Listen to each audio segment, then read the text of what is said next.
I think it's pretty clear that the media's concern isn't America's safety, but obviously they're trying to get their worldview out there, that Trump's America is a bunch of angry, racist, white men with tiki torches. Doing pretty well if this is Trump's racist America. Yeah. When you think about it, it's like, well, why are you covering this? I thought all of America was a 20 or 30 at this meetup.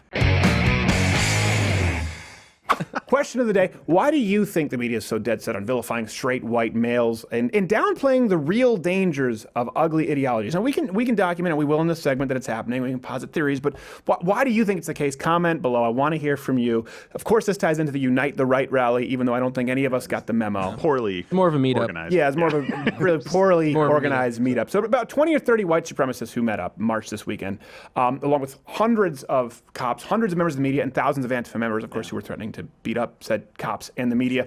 And I have my Google Home set up to read liberal sources first in the morning, so my news always comes from the left first. And you would have not known that this was a very tiny rally at first, because it kept referencing Charlottesville, what happened terrible, obviously, last year, and no reference of Antifa whatsoever. So, of course, also, by the way, no reference to this girl. Oh, Mueller is coming. Not if they f***ing off him. Not if they have the Russians, you know. Are you winded from protesting? And you're not even counter-protesting. You're basically just standing.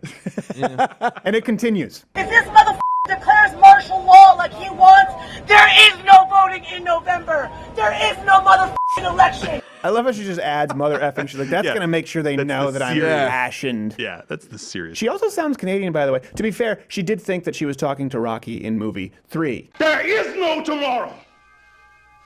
There is no tomorrow. It's always good. It's always a good clip. It's always inspirational. Hilarious. She's getting winded with a megaphone. Yeah, the whole point of a megaphone is the purpose of the megaphone. I don't understand. Like someone getting tied with a pedal assist bike. Yeah. She could use some new clothes, though. She should declare Marshall's law. By the way, she goes on to say this. Government come in and give him some of that poison. Same poison, by the way, the government gave her last 3 Tinder dates who stopped calling for some reason. She's never, just kidding, she's never been on a date with a man. I think her poison is corn syrup. Aww. I don't. No, that's not mean. That's not. That's not. I'm not. It's probably accurate, but it is mean. Dude, I have an extra 20 pounds of syrup on me right now. I live the dream. I get it. Nice save. They're like, I applied it to a clearly mentally retarded woman, but now if I use it against myself, exactly it's right. okay. No, she was doing a scene from King Lear.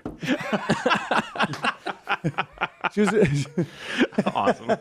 So to answer, by the way, my previous question, I think it's pretty clear that the media's concern isn't America's safety, but obviously they're trying to get their worldview out there, that Trump's America is a bunch of angry, racist, white men with tiki torches versus a peaceful coalition of immigrants, Muslims, extremists, gender, queer, transsexuals. But by the way, doing pretty well if this is Trump's racist America. Yeah. When you think about it, it's like, well, why are you covering this? I thought all of America was a 20 or 30 at this meetup. Yeah. That's what we were told initially. Here's something you can tell by 3 things they do, the media, as far as their agenda. So number 1 is they always emphasize whenever they can find white supremacist violence. And this is more than whataboutism. So the Unite the Right rally, of course, received massive coverage, despite having an attendance. It's comparable to a ninth grade birthday party. I've had wine tastings that are bigger than that. Yes, exactly. It was like orca watching, and there was the same amount of orcas. Yeah. Yes, exactly. Like literally, it's like, and there's the orcas, and Like, where the hell I are the don't even people? think they're white supremacists. They're just dudes who like need attention. Like They were bored. They didn't have anything to do. There was a march. if you need attention and you want to feel like a precious boy, you become a white supremacist and be like, all the Antifa are looking at me, Brian. Or a member of the Westboro Baptist Church, and you send out some press true. releases. Good point. There's about 14 members. 2 of them have flippers because they're all doing it with their sisters, and they get I mean, how often do we hear about the Westboro Baptist? Way too often. No one cares. As though they're representative. You know why? Because they have the word Baptist in their name. So, by the way, again, still, if this is Trump's racist America, 2 doesn't turn out, that's a really good sign for everybody out in the right there. direction. And another thing they do, of course, is they scrub stories that expose dangers of radical Islam. So, while, of course, the journalists were covering this tiny rally, there was a bombshell story of a New Mexico Islamist. He was training children to commit school shootings. Did you read this story, right? Yeah. Yeah.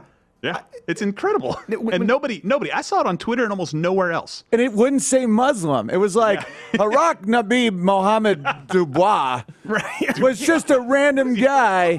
/ Anderson. Yeah. No, they're training school shooters, but no, the fact that I own a rifle is the problem because David Hogg is on rollerblades and he's sad. Well, by the way, he's 18 now, so you can say whatever you want. I did when he was 17. I brought it. You want to bring it to me? I'll bring it to you. You're right, though. Actually, we checked back on the initial stories from these news sources. They completely omitted references to Islam. or the compound's ties, like you said, with this. And by the way, same thing if you compare the Toronto shooting from my home country, of course. CNN, they kept hammering the banning of handguns was something they were talking about a lot. The mental health issues, of course, get trotted back out.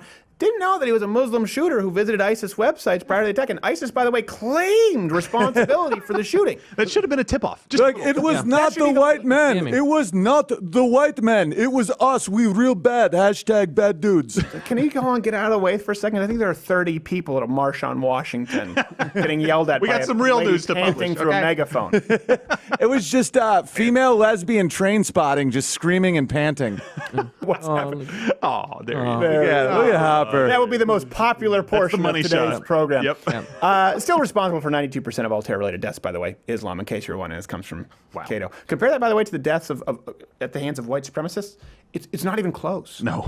And the Charlottesville guy was just a random schizophrenic dude who just freaked out. They never talk about the Charlottesville guy or the Vegas shooter. Do you notice that? Well, yeah, because it was the same with that shooting at that newspaper. Remember, they were like, Milo Yiannopoulos motivated someone on the right, and that turns out it was just some dude who hated a girl, and then no one talked about it again. Yeah, it was just once they realize it isn't the narrative they want, it's just gone. Remember YouTube? Gone. They're like, oh, it's a weird vegan lady who likes pandas. And they're like, nothing. Then they're like, but can we talk again about the schizophrenic with the car? Yes, because that's all they got. Because NRA members don't shoot up places. They're well, that was the one guy we had here. He did our show first. Was Stephen Wilford, Sutherland Springs. That's was more deadly than Parkland, and no one ever actually talked about it. No one wants to talk about it at all because the guy was an NRA instructor who stopped a bad guy with an AR-15. So another thing they do, number 3, you see from the media a lot, is they de-emphasize left-wing violence as a protest. So a good example of this event here, we're talking about the Unite the Right rally. Now, you could white supremacists. I think we're all on board. Bad. Yeah, certainly, if you hit someone with a Dodge Charger, that's terrible. Very bad. But it's a buzzkill. Let's look at Antifa, the left-wing protesters there who repeatedly said they would kill Trump if given the chance. They beat police officers, they damaged equipment, and they attacked journalists. It's caught on tape.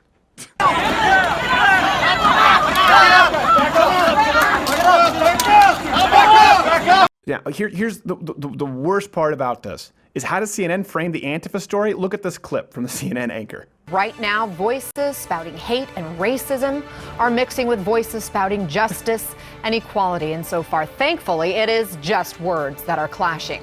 Way to throw your on-the-field reporters under the bus. Can you imagine that? Like, all right, we're going to send you out into the field here for the Unite the Right rally. Okay, yeah, exactly. But if I get dragged out and beaten up and acid attack, you're going to cover it. You're going to avenge me, right? Yeah.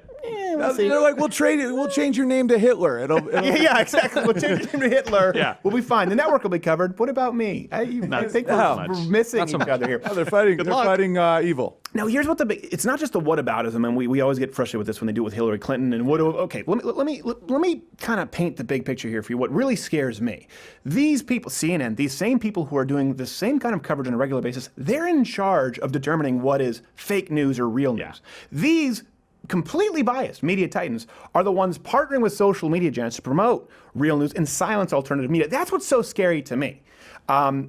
People who see the Alex Jones situation, whether you agree with him or not, I see a lot of people saying that corporations they're just becoming extensions of the government, and they're effectively the ones doing the censoring. And I've seen this quite a bit. As a matter of fact, I think, what's his name from the Young Turks? Was on Joe Rogan. Something? No, it was on Joe Rogan.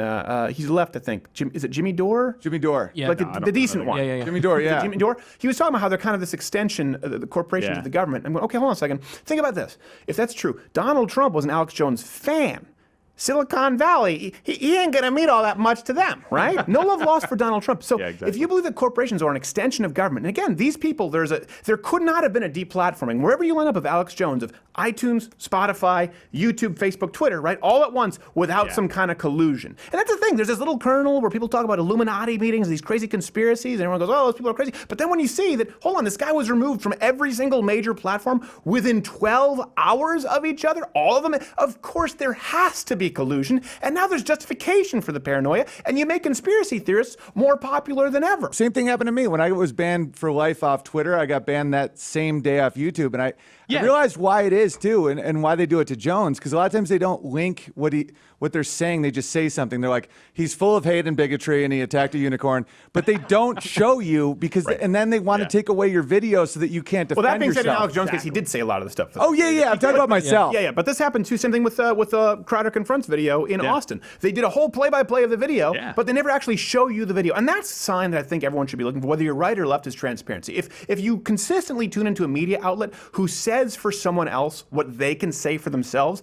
that's why we let Pinta Nina Santa Maria Cortez make her own arguments. We run her own clips and then address them, because we want you to see what they have to say. But there is no doubt that if you look at these social media titans, Mark Zuckerberg, did you ever watch those hearings? Yeah. Of course the guy's going to do the government's bidding at that point when he's sitting before them. He can't even drink water. No, he can't even drink water correctly. He was literally like, human beings put water to lips, right? Yeah, Doran and Joe Rogan were talking about that. But it's concerning. But let me make something even scarier for you. I do agree that actually these corporations are acting as effectively a wing of the government at this point, and they're going to be doing the censoring for them. But let's take it and change it where the mainstream media, social media giants, and the White House and the administration were to completely align. Oh, gosh. Think about that for a second. Yeah. Think of all of this deplatforming that's going on, okay? What we're seeing, you're seeing with Alex Jones, and you've seen it obviously with other conservatives. You've talked about that, Owen. We've talked about what's happened with us, with Facebook. Yeah.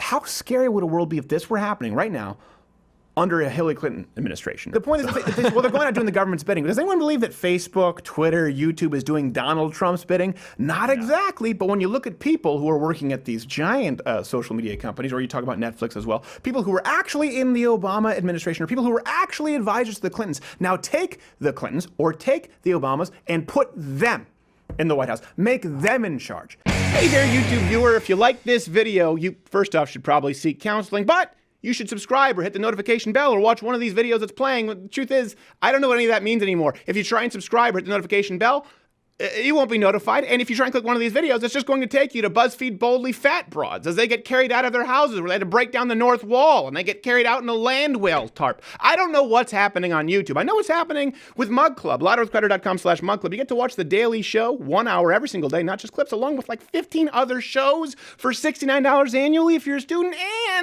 or veteran or military. And you get to keep us here on YouTube for free because we can irritate them by your support. It's worth it, right?